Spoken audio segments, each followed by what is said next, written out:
যে হ'ব গাইজ, ফেচবুকটো খুলি ল'লোঁ, কি কণ্টেণ্ট দিম বিচাৰিয়ে নাপাওঁ।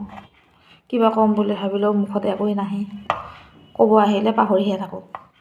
এনে হ'লে চব মনত থাকে, কিবা এটা মোবাইলটোৰ আগত ক'ব আহিলে চব পাহৰি থাকোঁ।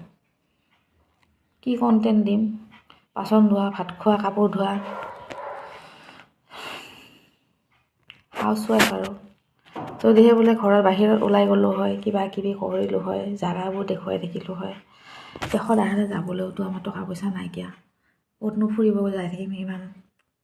তাৰপিছত ছোৱালীৰো স্কুল থাকে, ল'ৰা ছোৱালীকেইটাৰ কাম থাকে, কি কৰিম আৰু এই ঘৰখন নেদেখুৱাই আৰু কাৰ মূৰটো দেখুৱাম। উপায়েই নোহোৱা হৈছে আৰু কিয় যে ফেচবুকটো খুলি ল'লোঁ, এৰিবও নোৱাৰোঁ, এৰিবও বেয়া লাগে, কিবা এটা বিচাৰি দিবও নোৱাৰোঁ। আমি একো লাইক কমেণ্টো নাপোৱা হৈছোঁ। মই যে কি কৰিম উপায় নোহোৱা হৈছে আৰু।